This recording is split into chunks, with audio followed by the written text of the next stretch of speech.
कौन सा ग्रह किसकी गति सबसे कम है, किसकी गति सबसे ज्यादा है। तो गाड़ी का सबसे बड़ा जो पहिया होगा जिस गाड़ी की, उसकी गति सबसे ज्यादा होगी। तो जिस ग्रह का नाम में सबसे ज्यादा बड़ा अक्षर है तो वो ग्रह सबसे बड़ा। तो सबसे ज्यादा गति किसकी, अपनी अक्ष पर घूमने की, अपने अक्ष पे घूमने की गति को परिभ्रमण कहते हैं। सबसे पहले अपने अक्ष पे घूमने की गति सबसे ज्यादा है बृहस्पति की। 9 घंटे 55 मिनट में ये अपनी दूरी पे पूरा एक चक्कर लगा लेता है। इसके बाद हम आगे बढ़ते जाएंगे। अब जैसे जैसे हम आगे बढ़ते जाएंगे इन ग्रहों का परिभ्रमण काल बढ़ता जाएगा। तो इससे थोड़ा सा समय लेगा शनि।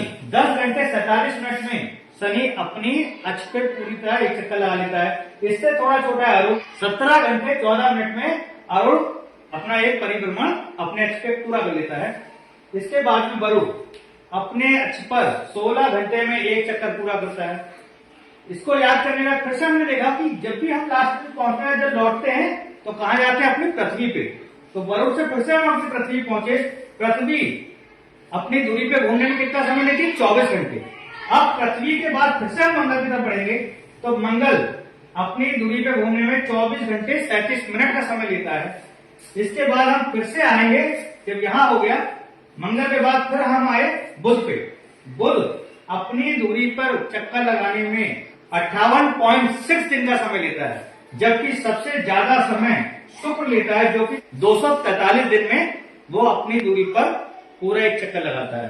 तो इस ट्रिक के माध्यम से हम सोलर सिस्टम में काफी ग्रहों की गति को समझ सकते हैं। और चूंकि 9वां ग्रह हमारा यम था, जिसको अगस्त 2006 में अंतर्राष्ट्रीय खगोलीय संघ ने उसको ग्रह की श्रेणी से हटा दिया, क्योंकि ग्रह होने के लिए कुछ शर्तें होती हैं, जैसे कि गुरुत्वाकर्षण के कारण गोल रहना चाहिए।